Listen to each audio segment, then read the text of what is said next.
പണ്ട് കാലത്ത് വടക്കൻ കേരളത്തിലെ ഒരു ഗ്രാമത്തിൽ അതിമനോഹരിയും എന്നാൽ ഭയങ്കര ശക്തിയുമുള്ളവളായ ഒരു യക്ഷി ഉണ്ടായിരുന്നു.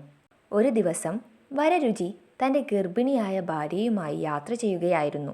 യാത്രാമധ്യേ ഒരു കാളിക്ഷേത്രത്തിന് അടുത്തുള്ള വലിയ ഒരു പനയുടെ ചുവട്ടിൽ അവർ വിശ്രമിച്ചു. ഈ പനയിലായിരുന്നു യക്ഷി വസിച്ചിരുന്നത്. രാത്രിയായപ്പോൾ യക്ഷി അതിമനോഹരമായ സ്ത്രീരൂപത്തിൽ വന്ന് വരരുചിയുടെ ഭാര്യയെ ഭയപ്പെടുത്തി.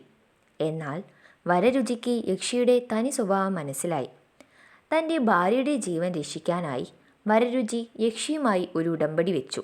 ഞങ്ങളുടെ യാത്ര സുരക്ഷിതമായി പൂർത്തിയാക്കാൻ നീ സഹായിക്കണം. ഇതിന് പകരമായി ഞങ്ങൾ പിറക്കാൻ പോകുന്ന കുഞ്ഞിനെ നിനക്കു തരാം. യക്ഷി സന്തോഷത്തോടെ ഇത് സമ്മതിച്ചു.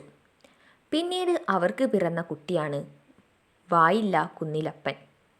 സംസാരിക്കാൻ കഴിവില്ലാത്ത വായയില്ലാത്ത ആ കുട്ടിയെ വരരുചി തൻ്റെ വാക്ക് പാലിച്ചുകൊണ്ട് യക്ഷിക്ക് നൽകി.